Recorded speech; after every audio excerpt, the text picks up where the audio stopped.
السلام علیکم. یہ ایک سوال میں نے نیچے شیئر کیا ہے جو میری وال پر پوچھا گیا کہ آج تک کس کو پڑھا کر بہت مزہ آیا. تو یہ تو شاید میں فیصلہ نہیں کر پاؤں گی اور کسی کا نام نہیں اس طرح لے سکتی، لیکن ایک شخص جو میرے ذہن میں ہے اور اس سے میں نے کچھ سیکھا وہ میں آپ لوگوں سے بھی شیئر کرنا چاہوں گی. کووڈ کے دن تھے اور میں آن لائن اردو پڑھاتی تھی، تو ان دنوں مجھے بہت کچھ خود سیکھنے کا موقع ملا. دوسری قومیت کے لوگ کس طرح ہماری زبان کو لیتے ہیں. کوئی اس لیے سیکھ رہا ہے کہ وہ باہر رہتا ہے اور اس کو پاکستان میں شادی کرنی ہے اور وہ اپنے اسپاؤس کے لیے زبان سیکھنا چاہتا ہے. کسی کی فرینڈ پاکستان میں رہتی ہے اور وہ اس سے بات کرتا ہے، وہ بہت اچھی انگلش نہیں بولتی. کسی کا بزنس ریلیٹڈ کوئی ایشو ہے. بہت سارے لوگ زبان سیکھتے ہیں، اور ان میں ایک انڈین لڑکا تھا جو لیریسسٹ تھا، جو گیت لکھتا تھا، اور وہ گرمکھی میں بائیں طرف سے لکھتے ہیں تو اس کو اردو لکھنا نہیں آتی تھی اور وہ اردو میں گیت لکھنا چاہتا تھا. تو میں نے اسے اردو لکھنا سکھائی. بہت ذہین تھا، بہت جلد سیکھ گیا، اور جس دن اس کی کلاس ختم ہوئی تو ہماری ڈسکشن ہوئی، اور وہ شکریہ کا جو سیشن ہوتا ہے اس نے بہت اچھا جسچر دیا. تو میں نے کہا کہ بدلے میں نا اب آپ کچھ مجھے سکھائیں، کوئی ایسا لیسن جو آپ نے زندگی سے سیکھا ہو اور آپ چاہتے ہوں کہ کسی دوسرے تک پہنچائیں.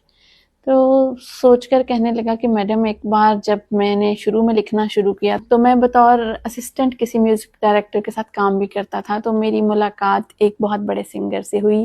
اس نے مجھے ان کا نام بھی بتایا، اور جب کچھ دن میری ملاقات رہی تو واپسی پر وہ جب مجھے پیار سے ملے تو میں نے کہا آپ کا نمبر مل سکتا ہے.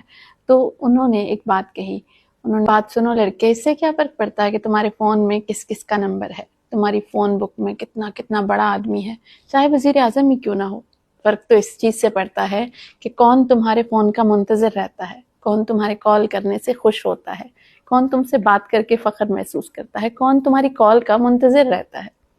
وہ اپنی بات بتا کے چپ ہو گیا اور میں بھی چپ ہو گئی. میں سوچنے لگی کہ ہماری زندگی کے کتنے پہلوؤں پر یہ بات صادق آتی ہے.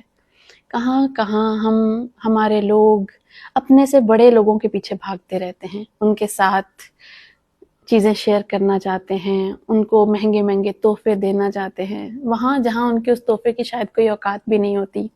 میں نے اکثر دیکھا ہے سوشل میڈیا پر ہمارے لوگ انتقال پر آنے والے لوگوں کے ساتھ تصاویر بنا کر خوش ہو کے شیئر کر رہے ہوتے ہیں. فلاں ہمارے گھر تشریف لائے، فلاں کے ساتھ ہماری ملاقات ہوئی، فلاں نے ہمیں شرف بخشا، فلاں کو ہم نے عشائیے پہ دعوت دی، ظہرانے پہ بلایا.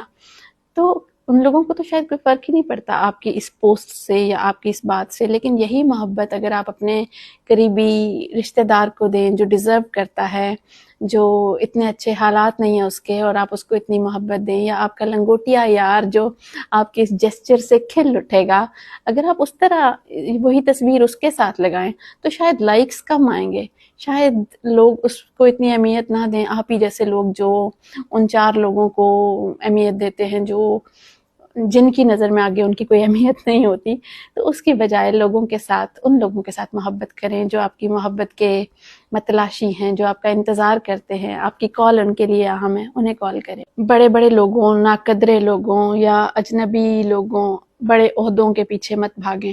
آپ نے دیکھا ہے ان لوگوں سے محبت کرنے والے صرف ان کی سیٹ سے محبت کرتے ہیں. آج فلاں ACDC ہے تو اس سے محبت، اگلے کچھ دن گزرتے ہیں تبادلہ ہو جاتا ہے، نئے آنے والوں کے لیے وہ پھول بچھا رہے ہوتے ہیں اور دیدہ و دل فرش راہ کیے بیٹھے ہوتے ہیں، اور پھر ان چودھری فلاں صاحب کے نام لکھ رہے ہوتے ہیں، فلاں راجہ صاحب وہ آئے ہیں، اب ہم ان کا پرمسرت استقبال کر رہے ہیں. تو ساری زندگی اس میں کٹ جاتی ہے. یا تو اس قابل ہوں کہ لوگ آپ کے پیچھے آئیں، اگر نہیں عام زندگی ہے تو زیادہ آئیڈیلائز کرنے کی ان لوگوں کو ضرورت بھی نہیں ہے. اپنے دوستوں، اپنے محبت کرنے والوں سے محبت کریں، اپنے رشتہ داروں کو اہمیت دیں. زندگی بہت خوبصورت ہے، اس کو بے قدرے لوگوں کے لیے ضائع مت کریں. میں اس لڑکے کا یہ لیسن ہمیشہ یاد کرتی ہوں، اور مجھے لگتا ہے کبھی کبھی آپ کسی کو 3-4 ماہ پڑھاتے ہیں، 2 سال پڑھاتے ہیں، اور شاید آپ اتنے اچھے استاد نہیں ہوتے جتنا کوئی ایک لمحے میں آپ کو ایک جملہ پڑھاتا ہے، اور آپ کی جو آپ کا جو دماغ ہے اس میں وہ بس جاتا ہے، وہ یاد رہ جاتا ہے، اور آپ ٹیچرز ڈے پہ بھی اس کو یاد کرتے ہیں. تو گرپیج سنگھ اس لڑکے کا نام تھا. جہاں کہیں ہو خوش رہو. تو ہیپی ٹیچرز ڈے.